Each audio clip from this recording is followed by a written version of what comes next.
Alors, nous en sommes maintenant à la période de questions et de réponses orales et je cède la parole à Monsieur le chef de l'opposition officielle.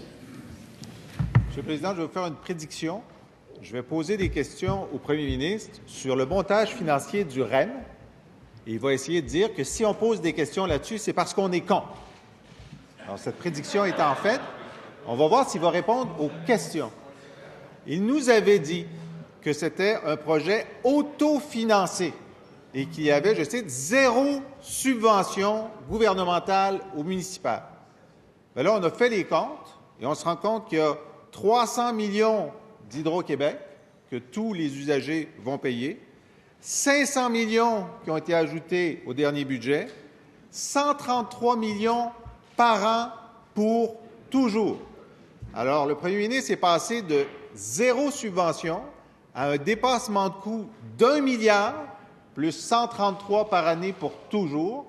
Comment peut-il expliquer qu'il est si mal calculé et qu'il y a 1 milliard de dépassement alors qu'il n'y a pas encore une pelletée de terre de fait? Monsieur le premier ministre. Finalement, c'est vrai, il est contre. J'écoute, là, il est contre. Il n'y a pas de doute, il est contre. Ils sont contre le REM. En passant, ils sont contre le libre-échange, qui est une acrobatie pour le Parti québécois absolument spectaculaire et un abandon de leurs principes les plus importants.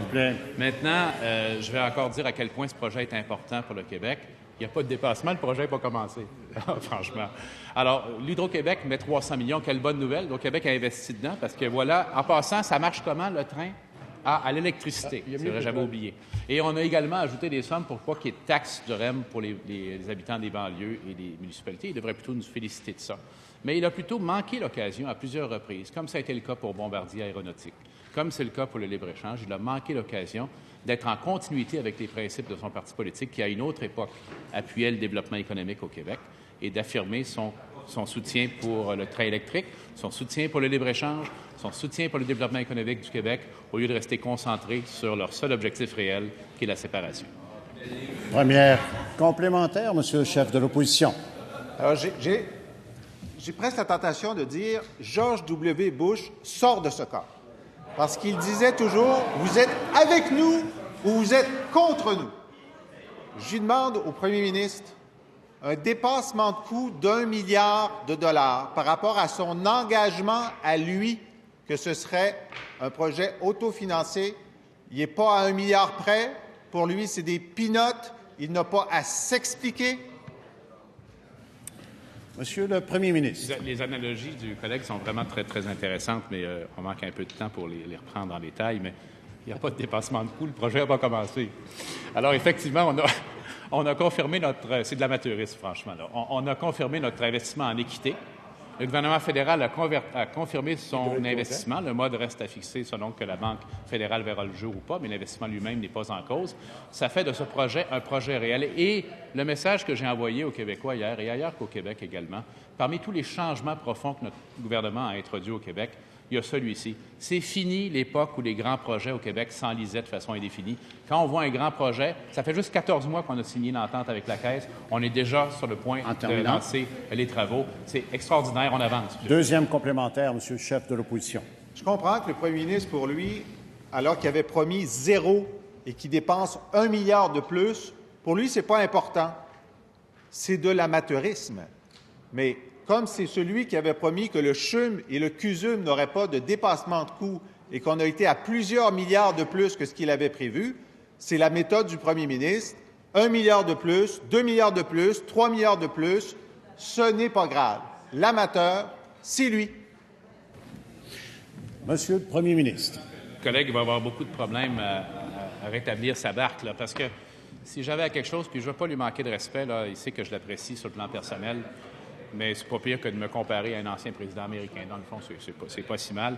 Moi, je me souviens d'un certain métro de Laval qui sortait dans le milieu de la Rivière-des-Prairies. Je pense que si on veut parler d'amateurisme, je pense qu'on est sur un terrain intéressant et peut-être glissant sur le collègue. Mais ce que j'ai déjà dit de l'attitude du Parti québécois, c'est que ce sont des tacticiens du quotidien aux dépens de leurs principes. Quand on navigue à courte vue et qu'on laisse de côté ses principes sur l'environnement, sur le développement économique, sur le libre-échange, ce qui est en train d'arriver arrive de façon indéfinie. Je pense qu'il pourra s'interroger là-dessus. Troisième complémentaire, Monsieur le chef de l'opposition. Quand on fait semblant de savoir gérer, puis que ça coûte 1 milliard de plus que la promesse faite aux Québécois, c'est de l'amateurisme. Le premier ministre vient de dire qu'il n'y aurait pas de taxe municipale de plus. Son ministre des Transports a dit mercredi qu'il y aurait 52 millions de plus des municipalités par année pour toujours. Où est-ce que les municipalités vont les prendre si ce n'est pas dans les taxes? Est-ce qu'ils vont imprimer de l'argent? Est-ce qu'ils vont faire des vols de banque? Ou est-ce qu'ils vont inventer, c'est ça? S'il vous plaît. S'il vous plaît. OK.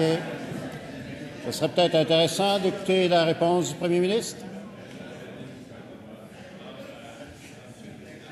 J'aimerais ça qu'on puisse vous écouter, Monsieur le Premier ministre. Alors, c'est de pire en pire, là, ce qu'on entend. Là.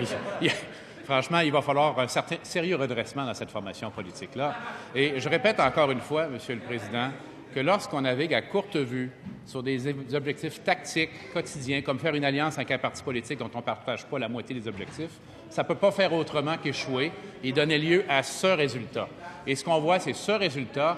S'il y a un parti qui a été amateur dans sa gestion des finances publiques, c'est eux. Pas de crédit, pas d'équilibre budgétaire, sous-estimation du manque à gagner. Heureusement, on a rétabli la situation, M. le Président.